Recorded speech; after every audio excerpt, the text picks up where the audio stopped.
É com muita alegria que nós estamos começando mais um programa Força de Deus, um programa maravilhoso, um programa onde aprofundamos a palavra de Deus e de forma especial nós estamos aprofundando, estudando, meditando as parábolas de Jesus Cristo.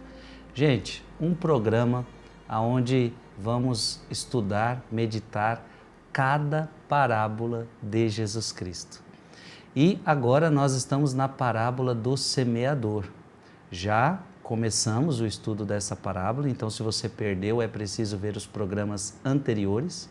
Aliás, já quero te acolher, você que me acompanha pelo meu canal do YouTube, Frei Gilson /Som do Monte, e você que acompanha pelo canal do YouTube de Dom José Francisco Falcão. Você pode então acompanhar através destes dois canais, caso você tenha perdido algum encontro nosso aqui. Tá certo? Saudamos você que nos acompanha pela TV Século XXI. É uma alegria ter você aqui. Pegue a sua Bíblia e prepare-se para o que você vai viver agora, porque agora a palavra de Deus vai ser desvendada.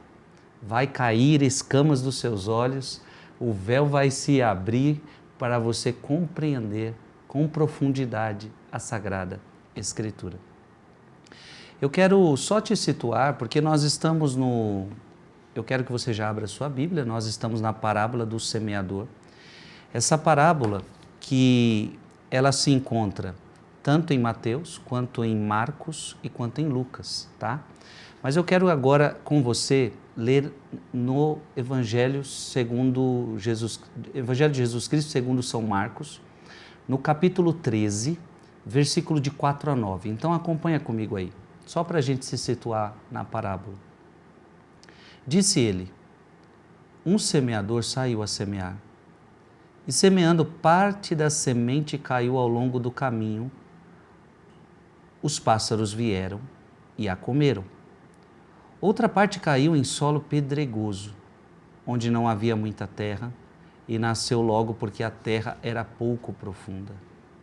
Logo, porém, que o sol nasceu, queimou-se por falta de raízes. Outras sementes caíram entre os espinhos cresceram e as sufocaram. Outras, enfim, caíram em terra boa, deram frutos 100 por 1, 60 por 1, 30 por 1. Aquele que tem ouvidos, ouça.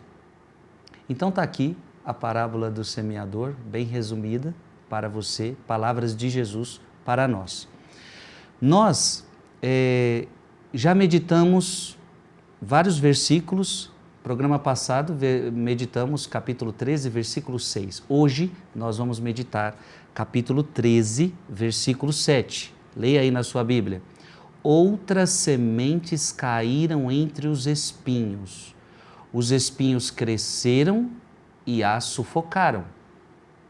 A explicação deste versículo é o próprio Jesus que dá. Lembre-se que esta é uma parábola, talvez uma das únicas parábolas, não sei, depois Dom José pode nos ensinar isso daí, que é o próprio Jesus quem explica. E a explicação vai estar em Mateus capítulo 13, versículo 22, onde Jesus vai explicar. O terreno que recebeu a semente entre os espinhos representa aquele que ouviu bem a palavra, mas nele os cuidados do mundo e a sedução das riquezas a sufocam e a tornam infrutuosa. Pronto, te situei, fizemos uma retrospectiva, é uma alegria ter você aqui. Agora vamos acolher Dom José Falcão, que vai nos ajudar a aprofundar o que Jesus de fato quis dizer para nós. Sua bênção, Dom José, a alegria estarmos aqui novamente para estudar a palavra de Deus. Deus abençoe sua vida, Frei Gilson. É uma alegria para mim também estar aqui. Dom José, essa parábola é muito forte, explicada pelo próprio Jesus. Jesus já deu uma explicação incrível aqui, o que significa a semente que cai entre os espinhos. Mas eu tenho certeza que o senhor tem coisas a aprofundar e a explicar do que de fato Jesus quis dizer para nós. A primeira coisa que deve vir à mente quando nós confrontamos a semente que acabou de germinar e os espinhos é que os espinhos evocam uma realidade fora da semente. Vamos dizer assim, um contexto. Aquilo que circunda, aquilo que integra a complexa vida do homem em cujo coração a palavra é semeada. Uhum. O homem tem suas responsabilidades, o homem tem suas tarefas. Todo ser humano, a não ser que se trate de um vagabundo mesmo, mas isso é sempre uma exceção, via de regra, fazem parte da nossa vida pessoas e também atividades que nós reputamos importantes para garantir o pão de cada dia, para nos realizarmos enquanto pessoas, para nos realizarmos enquanto profissionais, enfim. A vida tem um complexo de projetos, de sonhos, de realizações, tudo isso num bom sentido. E tudo isso bem colocado, bem situado, tirando o pecado, todas essas realidades são boas. Crescei, multiplicai-vos, enchei, povoai e submetei a terra. Submetei a terra. O nosso trabalho faz com que nós busquemos, fora de nós mesmos, elementos para nos realizarmos enquanto pessoas. Não é bom que o homem esteja só, disse o Senhor Deus depois que criou Adão. Façamos uma companheira que lhe seja favorável. Pois bem, tudo o que toca a relação do homem com a criação, ele com os seus semelhantes, ele com as criaturas, ele na sua dimensão laborativa, isto é, o homo laborens, o homem que trabalha, tudo isso é importante para a nossa vida. O problema é quando você não dá a devida atenção àquilo que Jesus Cristo disse para Marta: Marta, tu te inquietas e te preocupas com muitas coisas. Uma só é necessária. Maria escolheu a melhor parte e esta não lhe será tirada. Esse texto, ele é importante para a gente entender esse versículo. Por quê? Porque nosso Senhor Jesus Cristo aqui não está criticando a preocupação de Marta com o bom andamento da casa, afinal de contas, o contexto, Jesus chegou na casa de ambos, aliás, dos três, Marta, Maria e Lázaro.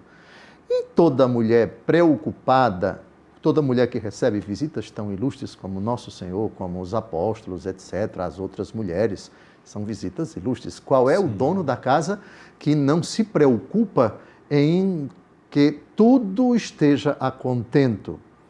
É coisa na cozinha, é também a logística para o sanitário, a casa, a limpeza, a água, uma necessidade de uma pessoa e assim por diante. Jesus não criticou Marta por causa disso. Repare a frase: tu te inquietas e te preocupas com muitas coisas. Vamos chamar isso de uma constatação objetiva. É como se Jesus dissesse: parabéns, porque você é uma pessoa preocupada. Eu não estou censurando você. Eu não estou dizendo que você deixe de se preocupar. Mas aí ele disse: tu te inquietas e te preocupas com muitas coisas. E isso faz parte da nossa vida. Agora vem a educada advertência de Jesus. Tua irmã, que está aqui sentada, ela escolheu a melhor parte, a única que não lhe vai ser tirada.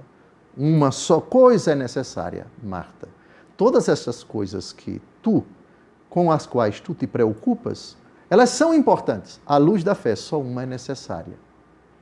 Isto é, tu precisas compreender que o que tua irmã está fazendo sentada aqui a me escutar é, na verdade, a melhor parte de toda a tua jornada, de todos os momentos do teu dia, me escutar. O único necessário é exatamente escutar-me, estar diante de mim, contemplar-me, estar perto de mim, sem nenhuma outra preocupação. Eu te peço, Marta, que tu continues a ser preocupada com essas coisas, porém, não te esqueças de que todas essas coisas vão ser tiradas. Até a minha presença física aqui, eu estou aqui, mas depois eu vou partir. Mas tem realidades na vida, aliás, somente uma coisa é necessária, que Tu não podes esquecer, tu não podes prescindir. É isto que eu quero te advertir. Cuidado com tuas preocupações. Tu tens filhos, tu tens trabalho. Agora já é uma aplicação para os dias de hoje. Tu tens trabalhos, tu tens filhos, tu tens emprego, tu tens contas para pagar, tu tens projetos para realizar, tu tens compromissos no teu escritório. Bem, eu não te critico. Agora, quando esses cuidados, essas preocupações te abafam, digamos assim, te impedem de respirar o bom hálito, o bom odor da vida espiritual, o louvor, a oração, a adoração. Estar diante daquele único bem que não vai ser tirado. Aí, aquilo que está dentro do teu coração pode ser abafado, pode fenecer, pode desaparecer, pode se esgotar. São Paulo diz, na primeira aos Tessalonicenses e na segunda também, não extingais o Espírito. O Espírito Santo é um dom precioso que pode ser extinto. Você tem aqui uma vela acesa e você pode pegar um cumbuco e, puf, abafou a vela, apagou. E aqui está o problema desse versículo. Essa situação é a situação que pode comprometer, que pode trazer risco de perdição eterna para pessoas responsáveis, para pessoas cuidadosas. Veja, Jesus fala aqui, os cuidados do mundo. Representa aqueles que... Mas os cuidados do mundo e a sedução das riquezas sufocam e tornam infrutuosa. Sedução das riquezas é uma coisa muito sutil, viu? A gente dificilmente consegue descobrir qual é o limite entre ganhar o suficiente para viver e a cobiça, e a usura, e o afã de trabalhar. Mas os sinais começam a aparecer, Frei Gilson, quando a gente descobre o quê? O trabalho está se tornando importante demais para aquela pessoa. Não tem tempo mais para rezar, não tem tempo mais para ir à missa, não tem tempo... É honesto, é decente, é cumpridor do seu dever, é um profissional de renome, é uma pessoa super do bem, é uma pessoa super... Pense numa pessoa guerreira. Você já ouviu essas afirmações? Sim. É um guerreiro, é uma guerreira, trabalhador, etc. Nada contra, pelo amor de Deus, nada contra, nada contra. O problema é que quando esses cuidados, esse afã, não é? Já não permite mais que você possa dizer, como pai, como mãe, filho, que nos fizeste? Eis que teu pai e eu te procurávamos aflitos. Repare, já percebeu essa frase, Frei Gilson? Uma mãe dizendo isso para um garoto de 12 anos. Não, onde está tua mãe? Tu tem 10 anos de idade. Não, eu vejo mamãe 5 horas da manhã, quando ela me beija. Depois ela parte, vai a um emprego até 1 da tarde, depois outro emprego até 8 da noite. Eu vejo mamãe quando eu nem vejo mamãe. Eu passo o dia com a cuidadora, eu passo o dia com fulano. Olhe, você nem imagina o dano que você pode estar causando para o seu filho. Há momentos na vida do filho, há etapas da vida do filho que é extremamente necessária a presença da mãe para aconselhá-lo, para que ele não se vicie com isso daqui, para que as más amizades, para que a carência, para que as dúvidas deles não abafem, não dominem, não tornem o menino inseguro, cheio de dúvidas e assim por diante. Eu citei um dos muitos exemplos. O esposo que não tem tempo mais para a esposa, porque é um burro de carga trabalhador, porque precisa garantir o pão de cada dia, não tem mais tempo para dialogar com a esposa, porque ele tem o cuidado, eu sou o pai que não permite faltar nada. Tem cartão de crédito, tem roupa, tem uma casa confortável, o filho tem um carro, e ele trabalhando. E as coisas necessárias, e o tempo para rezar, o tempo para ir à missa, as seduções das riquezas. Frei Gilson, esse versículo aqui é, no meu entendimento, estarrecedor. Então, veja, aqui nós estamos tocando coisas bem práticas, bem dolorosas, bem concretas, bem atuais. Vossa Reverendíssima já ouviu aquela frase, onde foi que eu errei? Depois que a mãe, passados muitos anos, começa a descobrir que a filha está envolvida com isso, com aquilo outro. Eu não estou falando absolutamente nada, não estou culpando ninguém de nada. Eu só estou dizendo é que a resposta à pergunta que às vezes as pessoas fazem, onde foi que eu errei, onde foi que ela errou, onde foi que eu errei, onde foi que ela errou, pode ter uma causa bem grave, bem sutil, bem invisível, bem silenciosa, Frei-Gilson, que vai acontecendo e vai se desdobrando, e as pessoas acham que não tem nada demais, por favor. Mas tem. Olha, cuidados do mundo. É como se Jesus dissesse, a ruína de muitos relacionamentos, de muitas famílias, vem de pessoas cuidadosas. Olha, tome cuidado. Não, eu tomo. Aí Jesus diz os cuidados do mundo. Cuidado com a poupança, cuidado com o pagamento das dívidas, cuidado com a responsabilidade em manter a casa, em pagar o IPTU, em pagar o IPVA, o cuidado em pagar a mensalidade das crianças. Não, para isso eu tenho que trabalhar. Eu não tenho tempo para ficar aqui, para beijar a criança, para ir para o São Paulo, Ibirapuera, dar um passeio e brincar com a criança e levá-la para um parque de diversão, porque isso não dá dinheiro. Eu não tenho tempo para rezar, não tenho tempo para sair com a minha família, para ir à missa, para louvar. É o quê? Olhe, que a desgraça vem a passos largos e vem silenciosa. E mais para frente a coisa vai estourar. É grave demais essa parábola. E Nosso Senhor é perfeito.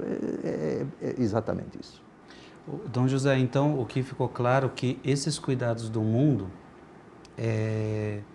Jesus nos alertando que o senhor citou Marta e Maria, ou seja, isso vai passar, são coisas passageiras, são coisas deste mundo, e o mais importante, você não pode esquecer daquilo que não passa. Então ficou muito forte quando o senhor disse isso. Perfeito. Já que Vossa Reverendíssima me provocou, vamos ao Evangelho segundo Lucas 10, de 38 a 40. Ainda estou lembrando, mas isso não é por muito tempo, por favor, que a velhice já bateu a porta. Lucas 10, de 38 a 42. Queira, por favor, Vossa Reverendíssima, no versículos 40 e 41, de 38 a 42. Lucas 10, de 38 a 42. Mas, por uma questão de brevidade de tempo, o Frei Gilson vai dizer vai ler os versículos onde Marta fala e Jesus responde. São 2 versículos só, vamos lá. 40 a 41? 40 a 42. Marta, toda preocupada na lida da casa, veio a Jesus e disse: Senhor, não te importas que minha irmã me deixe só a servir? Diz ele que me ajude. Agora preste atenção, para quem diz que Jesus criticou Marta pelo trabalho dela, não criticou. Jesus vai levar o assunto para outro âmbito. Respondeu-lhe o Senhor: Marta, Marta, andas muito inquieta e te preocupas com muitas coisas. No entanto, uma só coisa é necessária. Maria escolheu a boa parte que não lhe será tirada. Ou seja, tudo com que você se preocupa é bom. Porém, tua irmã escolheu a melhor parte. E a melhor parte do teu dia, se tu queres saber, não é essa preocupação boa. A melhor parte do dia é quando tu estás sozinha diante do Senhor, que é o único necessário. Porque essas pessoas vão ser tiradas. Os pobres vão ser tirados. Porque no céu não vai ter pobre. A caridade aqui, ela é importante. Os pobres, eles são muito importantes para nós. E Jesus aqui não disse de forma alguma que a gente deixasse de se preocupar com eles. O problema é quando você se preocupa com os pobres de tal forma que não se preocupa mais com Jesus. Não tem tempo para rezar. Aí a ação da igreja vira ativismo. Sim. Não muito diferente de uma ONG, de um partido político, seja lá do que for. Então, eu acho que esse texto de Marta e Maria ajuda a explicar... Um relacionamento perfeito. Ou Sim. seja, os cuidados do mundo passam e o problema é quando você tira Deus do primeiro lugar. Correto. E Jesus disse aqui para Marta, uma só coisa é necessária, a que não vai ser tirada. Coloque qualquer criatura na face da terra e ela vai ser tirada. Os pobres de quem Santa Teresa de Calcutá se preocupou tanto foram tirados dela. Claro que a congregação dela ficou, que o exemplo dela ficou, mas eles foram tirados. Até a vida terrena de Santa Teresa de Calcutá foi tirada. Agora, quando você compreende Filipenses capítulo 1, versículo 21, para mim o viver é Cristo e o morrer é lucro, se o sentido da sua vida é Cristo, você vai enxergar Cristo no pobre, Cristo na defesa da ecologia, Cristo na catequese, Cristo na liturgia, Cristo na pregação, Cristo no trabalho, Cristo na família, Cristo no relacionamento com os filhos e assim por diante. Aí você entendeu bem, uma só coisa é necessária, a melhor parte que não vai ser tirada. Se a coisa não for assim, aí os espinhos vão abafar, aí a preocupação, os cuidados do mundo, o afã das riquezas, o desejo de... Você vai engordando o patrimônio, o investimento, as aplicações na bolsa, aplicação financeira, poupança, conta bancária, seja lá o que for, quando menos espera, está você esgotado, com a família destruída, sem relacionamentos, sem rezar, saco vazio que não se sustenta em pé. É gravíssimo esse versículo, Frei Gilson. Me faz lembrar, Dom José, acho que é importante, os cuidados do mundo, o cuidado de Marta. Alguém pode dizer, mas é porque a fé sem obras é morta, as obras são importantes, por isso que eu tenho que cuidar das coisas do mundo e tal. Me fez lembrar uma coisa que o senhor já ensinou para a gente, que está em João, se eu não me engano, capítulo 6, mas a obra de Deus é que creiais no filho dele. Ou seja, o que Maria está fazendo é uma grande obra. Não entender que a obra só é a obra caritativa, a obra física, a obra material, mas é uma obra espiritual que Maria está fazendo. Correto, Frei Gilson. É João capítulo 6, versículo 29. A frase é bem apropriada para o nosso raciocínio. Queira lê-la, por favor. Respondeu-lhes Jesus: a obra de Deus é esta, que creiais naquele que ele enviou. Ou seja, em off aqui, Vossa Reverendíssima dizia, alguém poderia dizer, ela sentada aos pés do Senhor não está fazendo obra nenhuma. Está. Ela está alimentando a sua fé, está fortalecendo a sua fé, na verdade, é a obra por excelência com O maiúsculo, a fé. Sim. Muito bom, muito bom. Sim. Nós temos ainda 4 minutos, Dom José. Eu queria, só para entender melhor a sedução das riquezas, que o senhor já explicou muito bem, e o senhor disse que é muito difícil compreender esse... E identificar. É muito sutil essa sedução. Exato. Mas me fez lembrar 1 Timóteo capítulo 6, quando ele diz do amor ao dinheiro. Talvez esse seja o problema, então? Ele citou bem. Eu fico maravilhado quando o Frei Gilson... Na verdade, o Frei Gilson, o texto é o seguinte, vamos a ele agora. Por causa da ambição das riquezas, da cobiça, do desenfreado afã de você se enriquecer, muitos enveredam por caminhos tortuosos e se afastam da fé. Exato. Primeira carta de São Paulo a Timóteo. 1 Timóteo 6,10. 6, versículo... A raiz de todos os males é o amor ao dinheiro. Sim. Mas se vamos ao começar texto. Antes também, né? Versículo 9. Versículo 9, por favor. Aqueles que ambicionam tornar-se ricos caem nas armadilhas do demônio e em muitos desejos insensatos e nocivos que precipitam os homens no abismo da ruína e da perdição. Então é o que Jesus talvez esteja falando. Porque a raiz de todos os males é o amor ao dinheiro. Então o problema seria o amor ao dinheiro. Sim.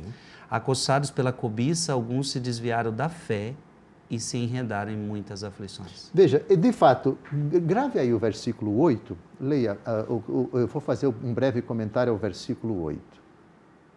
Para a gente ter comida, para a gente ter vestuário é lugar de se vestir, vestuário são as vestes. Para a gente ter o vestuário, um guarda-roupa mínimo com roupas, enfim, eu mesmo só tenho camisa preta e coisa preta, viu? E para fazer caminhada, roupa de esporte. E eu só tenho essa aqui. Só essa aqui. Você tem o dinheiro para isso? Se contente com isso. Versículo 8, por favor. Versículo 8. Tendo alimento e vestuário, contentemo-nos com isso. Pronto. Ou seja, eu preciso trabalhar para ter essas duas realidades básicas. Agora, quando, sob o pretexto disso, você quer mais e muito mais e nunca para e sempre deseja mais, etc., aí você passa a ter amor ao dinheiro e a coisa fica complicada. Em outras palavras, é ter o necessário. Necessário. A sua casa é necessário. Sim. Um carro para você trabalhar é necessário. Por falar nisso, no próximo bloco, estamos a 1 minuto do final, me lembre, Provérbios capítulo 30, versículos de 8 a 10.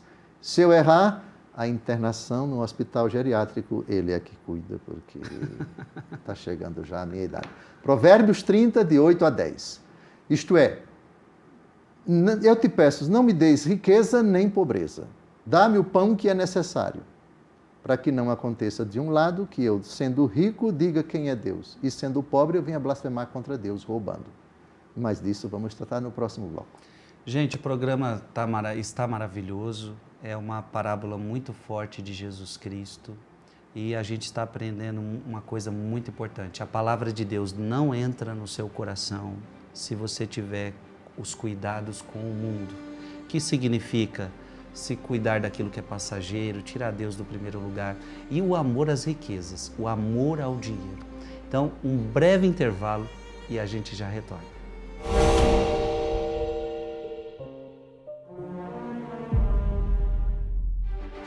Estamos de volta, programa Força de Deus, estamos meditando a parábola do semeador e estamos meditando a parábola que diz que a semente caiu entre os espinhos.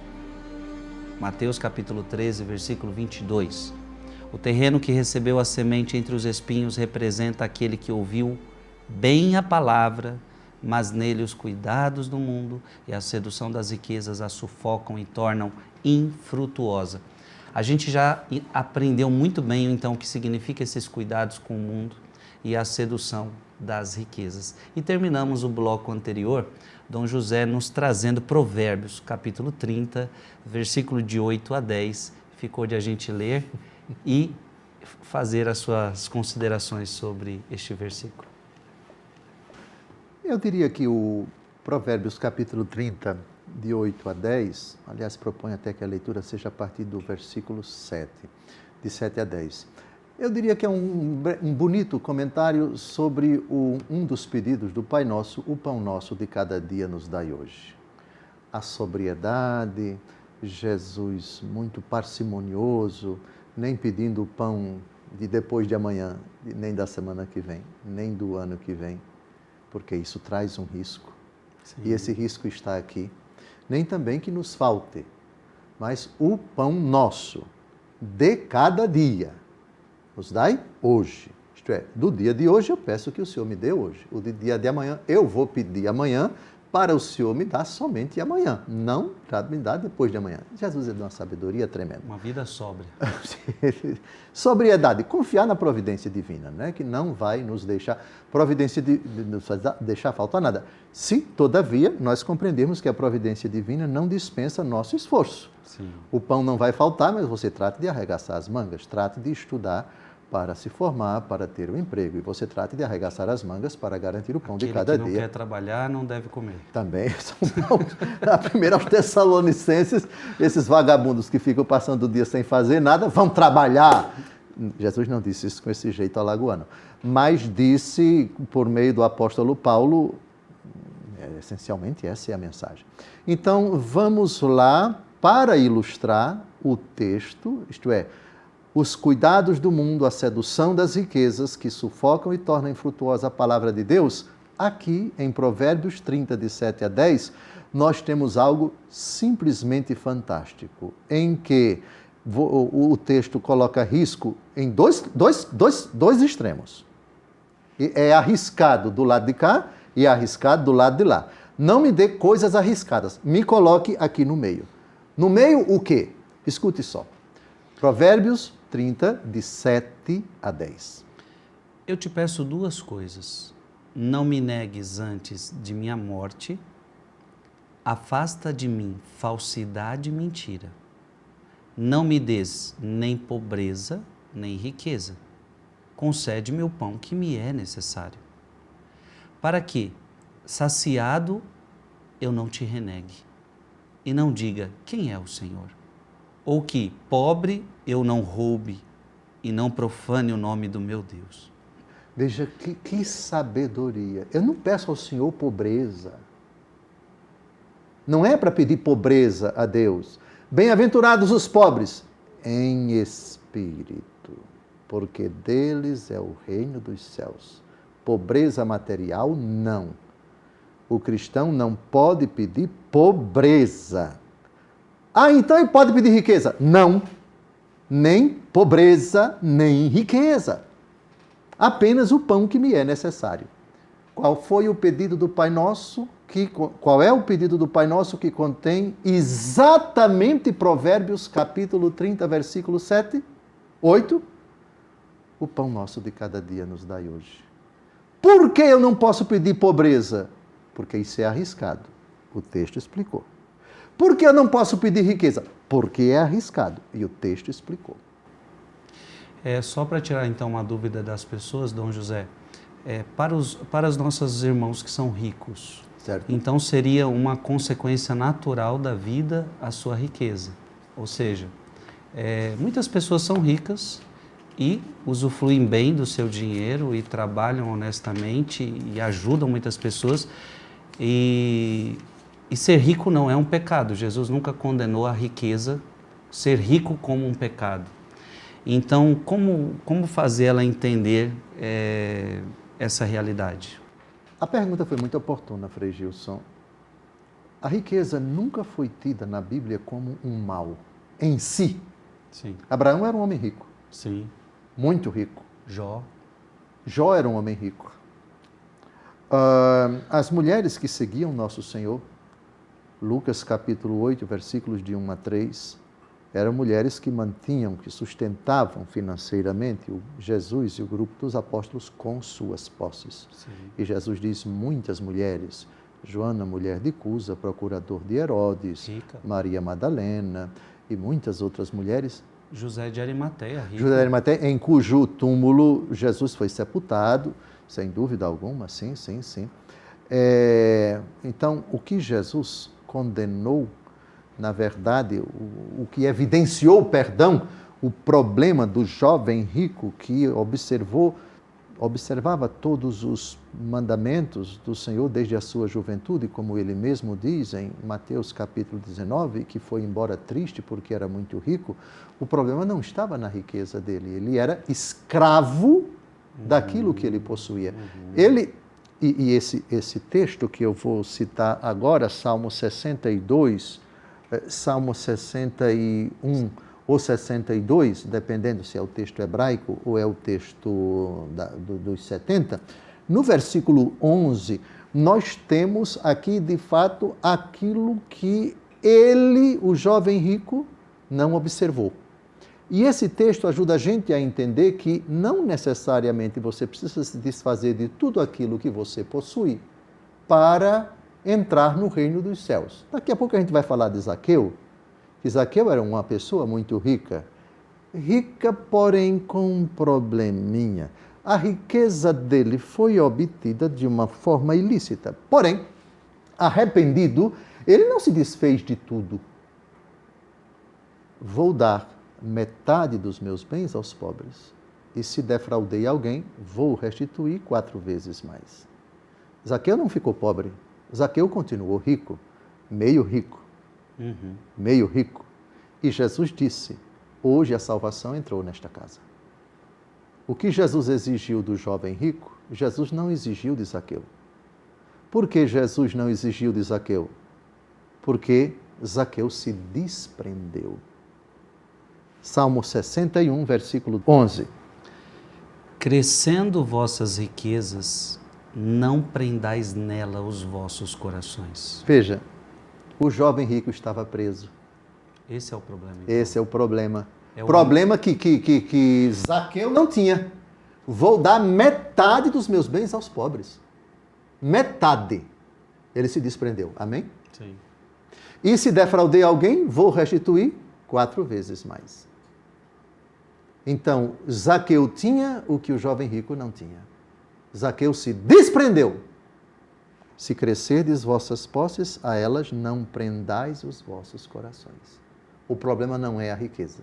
É a prisão que a riqueza pode causar em você. Você se tornou escravo dela, você se tornou prisioneiro dela. Ou seja, o problema é deixar se escravizar pela riqueza, o problema é o amor à riqueza, porque se você ama a riqueza, logo Deus já está em segundo lugar na sua vida. Perfeito. E a palavra não vai frutificar nesse coração. Corretíssima. Então, nada contra o dinheiro, nada contra os ricos. Exato. Até porque eu conheço vários ricos que não tiram Deus do primeiro lugar de jeito nenhum. Então, ou seja, o problema é o amor ao dinheiro, é a escravidão. Vamos, já que citamos Lucas, as mulheres, ficou claro aqui o Salmo 62 ou 61, versículo 11, crescendo vossas riquezas. Veja que o texto não diz crescendo vossas riquezas. Vocês precisam se livrar delas completamente. Não. O texto não disse isso. Crescendo vossas... E riquezas materiais e espirituais. Sim. A elas não prendais vossos corações. Isto é, aí vem, você junta com Provérbios capítulo 30, me dê apenas o que é necessário. Eu tenho, desculpa a expressão, essa porcaria aqui, esse patrimônio, mas eu não sou preso a ele. Não é? Isso não me escraviza. O sentido da minha vida é Jesus. E parte daquilo que me resta, que me sobra, eu tenho consciência de fé de que devo praticar a caridade, de que devo ajudar aos necessitados, etc. Muito equilibrada a palavra de Deus. Fantástico. Vamos a Lucas capítulo 8, versículos de 1 a 3, para ver as mulheres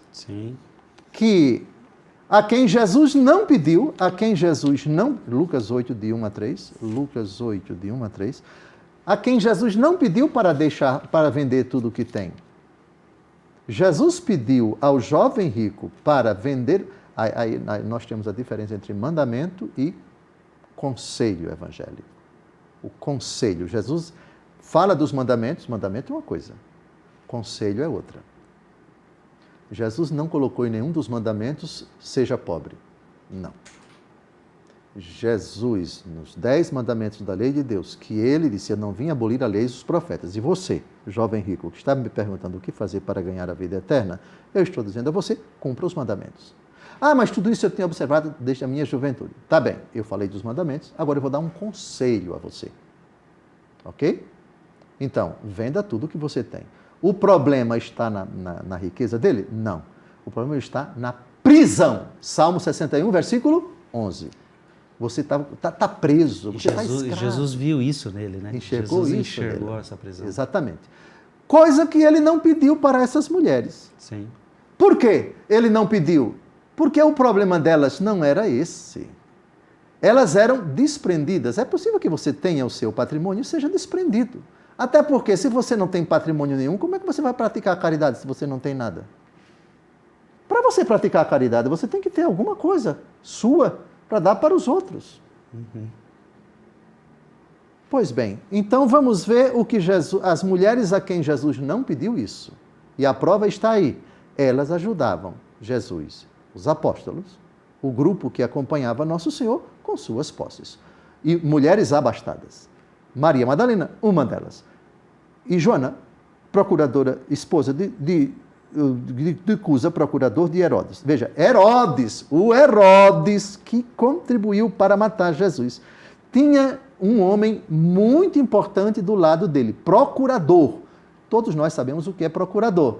Um homem que ganhava bem. Ela era a esposa dele. Lucas 8, de 1 a 3. Depois disso, Jesus andava pelas cidades e aldeias anunciando a boa nova do reino de Deus. Os 12 estavam com ele, como também algumas mulheres que tinham sido livradas de espíritos malignos e curadas de enfermidades. Agora vamos ver a situação financeira delas. Maria, chamada Madalena, da qual tinha saído 7 demônios. Joana, mulher de Cusa, procurador de Herodes. Suzana e muitas outras, que o assistiram com as suas posses. Se crescerdes vossas posses, a elas não prendais o coração. Portanto, nunca os bens materiais foram um problema, mas a postura das pessoas diante delas. Prendais o coração. Coração preso, coração escravo, usurento, avarento. Sim. Uma pessoa não solidária, vamos chamar solidária, não caridosa, não generosa, não misericordiosa. Esse é o problema. Sim, e isso se encaixa bem pontuado por Vossa Reverendíssima, ao citar 1 Timóteo 6, de 18 a 20, os espinhos e também as preocupações da vida, a cobiça, o amor ao dinheiro e assim por diante. Ilustra bem. E eu acho que a gente pode encerrar esse assunto porque eu queria ver se o senhor tem algum padre da igreja para dizer. Tem um. Porque eu acho tão bonito, 1 Timóteo capítulo 6 ainda, versículo 7, quando diz assim, porque nada trouxemos ao mundo, como tampouco nada poderemos levar. Ou seja, você vai prender o coração em algo que você não vai poder levar, não tem nexo. Você não trouxe nada, não leva nada. Então, para mim, é o resumo do porquê não podemos prender o coração. É verdade. Disse bem, e aí já me fez lembrar uma parábola que ainda não tratamos, a parábola do administrador de sucesso. Oh, eu tenho muitos bens, o que é que eu vou fazer? Eu vou derrubar, vou fazer novos silos. E, criatura, tu tens bens para muitos anos, etc. E aí Nosso Senhor termina com a parábola, nessa mesma noite tua alma será tirada e os bens que tu acumulaste, para quem ficarão?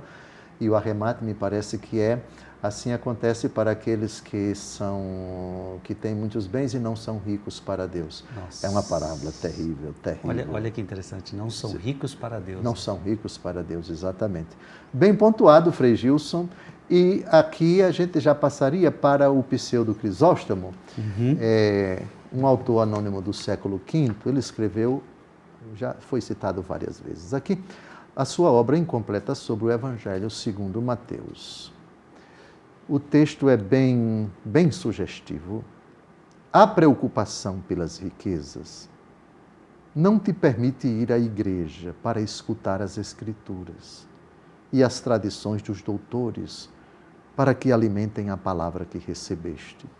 Mesmo que vais com o corpo, não o fazes com a mente. Ainda que escutes com os ouvidos, não o fazes com o coração. Toda a tua atenção está nessas coisas que te preocupam. O desejo de riquezas não te permite fazer boas obras. Como pretendes que te produzam benefícios os bens que te movem a tomar o bem alheio? Ocorre o mesmo se a palavra de Deus se coloca em perigo. Pelo desejo de riquezas, temes perder o que tens, ou desejas conseguir o que não tens, e deixarás de professar a pré-clara verdade da tua fé. Percebes como a preocupação e o desejo de riquezas sufocam a palavra e a impedem de frutificar? Fantástico. É um versículo bem aplicado para os tempos de hoje. Determinadas virtudes puramente humanas podem esconder um perigo se elas não vêm acompanhadas da necessidade de uma fé humilde que dobra os seus joelhos, que reza a Deus, que procura o Senhor, que se reconhece indigente. Frase que me agrada muito, Apocalipse 3,17. Tu dizes, sou rico, faço bons negócios e de nada necessito. É a carta, uma das 7 cartas do Apocalipse, à igreja de Laodiceia. Sou rico, faço bons negócios e de nada necessito. E não sabes que és infeliz, miserável, pobre, cego e nu. Alguém já dizia, e eu já li realmente também alguma coisa, que a princesa Isabel, a nossa princesa Isabel, sim, uma princesa, mas que em Petrópolis ela ia para a igreja, para a catedral e varria a igreja como todo simples mortal, fazia esse seu gesto de humildade, vivia simplesmente, vivia humildemente, apesar de ser uma princesa, a filha do imperador. Muitos exemplos de pessoas que viveram no fausto, que viveram num ambiente, digamos assim, requintado, mas não perderam a sua simplicidade e o seu temor a Deus. Muitos santos, Santa Isabel da Hungria, rainha, Santa Isabel de Portugal, rainha, São Luís, rei da França, e tantos outros que, malgrado a sua riqueza, não prenderam o seu coração, não incorreram naquela censura do Salmo 61, versículo 11, se crescerem vossas posses, a elas não prendais o coração. Tivemos muitos santos ricos também, né? Por exemplo, os pais de Santa Teresinha. Santa Zélia e São Luís Martã? Isso. Sim, eles eram abastados. Ou seja, sim. Não mais uma vez, né? O problema então não é o dinheiro, mas é o prender o coração. Né? Sim. Achei fenomenal aqui, Dom José, mesmo que vás com o corpo para a igreja, mas não fazes com a mente, né? Então, a pessoa ela vai ficar tão preocupada com as riquezas, com o seu crescimento no mundo, e então ela não está com o coração, ela não está com a mente, a palavra não entra, a palavra não frutifica.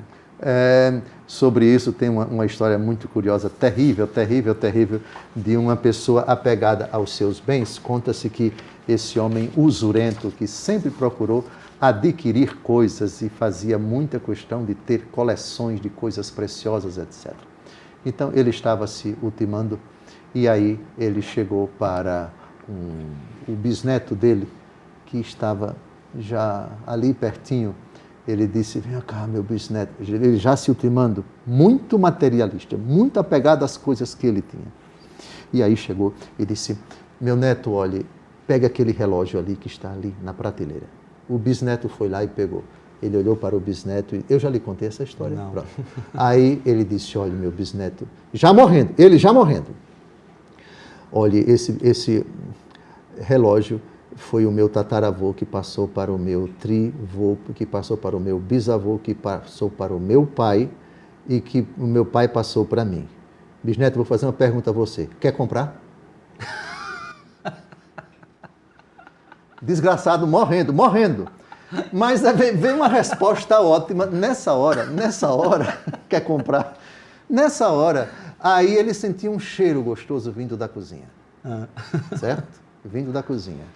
Aí ele disse, que cheiro gostoso, vá na cozinha ver o que é que estão preparando. Aí o bisneto foi, aí voltou e disse, é mamãe, que ela está preparando comida. Aí ele disse, diga à sua mãe, a minha neta, ele era o bisneto, diga à minha neta que traga aqui, é o quê? É pastel. Diga a ela que traga um pastel para eu comer antes de morrer. Aí, olha a vingança. E aí a criança foi, daqui a pouco ela voltou com as mãos vazias. E ele, já morrendo, disse, você foi pedir à sua mãe para trazer o pastel? Aí ele disse, fui. E por que você não trouxe? Mamãe disse que não era para servir agora não, era para servir só no velório do senhor. Nossa! Pronto. No instante ele aprendeu. Partiu. Não conseguiu vender o relógio. Tem gente assim? Tem. Até na hora da morte tem. Me fez... Tem gente que com esses sinais de usura, de apego, de dar valor, a porqueira. Tem. E nesse versículo, nós temos realmente, os espinhos cresceram e as sufocaram, até a hora da morte. Sim, diga, me fez lembrar? Me fez lembrar a parábola do rico e do pobre Lázaro, né? Sim. Ou seja, valorizou tanto os bens e a situação foi... Se reverteu na outra vida. É verdade, sim. Dom José, estamos a 4 minutos do nosso finalzinho do programa. Vamos para as considerações finais, praticamente. O senhor colocou alguma coisa aqui na pauta? O que o senhor quis dizer com a expressão corretamente usada por Jesus aqui? Esse texto parece que se refere ao versículo 9, que nós ainda não tratamos. Ainda precisamos tratar o versículo 8, que está aqui aqui. Ok. Entendi. Agora entendi. Eu pulei uma folha. Agora entendi. Tá certo. O versículo 8, aí é consideração... Podemos ler o versículo 8, então? Vamos ler o versículo 8. De 13 a 8. Sim. Então, abra sua Bíblia de 13 a 8. Estamos quase acabando o nosso programa, mas dá tempo de a gente aproveitar, porque aqui a gente aproveita cada segundo. Outras, enfim, caíram em terra boa, deram frutos 100 por 1, 60 por 1, 30 por 1. São as 3 gozosas, alegres possibilidades de frutificar a semente que caiu em terra fértil. Aqui é a melhor parte, digamos, da parábola. Mas Jesus é muito sábio em colocar primeiro situações adversas, situações não boas, em primeiro lugar, para deixar as melhores situações por último. Porque, na verdade, são, digamos assim, ônus e bônus da nossa vida, digamos assim, são desafios e dádivas, são dramas e também conquistas, o que na verdade integra a nossa vida. Todos nós estamos sujeitos em determinado momento da vida a nos inserirmos em uma das 3 situações anteriores, semente semeada à beira do caminho, a semente que germinou, mas a terra era superficial, depois vieram os espinhos e assim por diante. Quem não conheceu ou conhece, quem não já experimentou, pelo menos em algum momento da sua vida, uma dessas 3 situações? E o bonito é exatamente isso. Essa parábola não é para certas categorias de pessoas, mas para certos momentos das vidas das pessoas. São Francisco de Assis. São Francisco de Assis, antes da conversão, ele estava ou na primeira situação, ou na segunda situação, ou na terceira situação. Houve um momento da vida de São Francisco de Assis em que ele não dava a mínima para Nosso Senhor, até que chegou o momento da conversão. O apóstolo Paulo também, Moisés também. Qualquer santo que antes tinha uma vida terrível e depois se converteu, de alguma forma você pode situar, colocar esse santo ou essa pessoa na primeira situação da parábola, na segunda situação, na terceira situação e agora na quarta situação. Nesse sentido, Jesus é fantástico e o que estamos para comentar no próximo programa vai ser maravilhoso. A semente dando fruto, 30, 60 e 100 por 1. Interessante, gostei quando o senhor falou. Ele começa com as coisas piores, depois ele vai para as melhores. É igual sim. A gente, né? Porque quando alguém pergunta, você quer a notícia boa primeiro ou a ruim? Eu sempre falo, dá a ruim primeiro. Exatamente. E depois termina com algo bom. Gente, então é isso. Estamos terminando mais um programa Força de Deus. Foi uma alegria ter você aqui. Eu gostaria que você divulgasse esse programa. Então, esse programa está disponível no canal do YouTube, tanto o meu quanto do Dom José Falcão. Então, agora compartilhe esse programa. Aqui é um programa onde estudamos seriamente a Palavra de Deus, com a própria Sagrada Escritura, né, a principal base, mas também com os padres da igreja. Então, vale a pena você dedicar aí 1 hora na sua semana para se aprofundar na Palavra de Deus. Então, Deus te abençoe. Nos encontramos na semana que vem com a parábola do semeador. Vamos pedir a bênção de Deus. Abençoe-vos Deus Todo-Poderoso, Pai e Filho e Espírito Santo. Amém. Amém.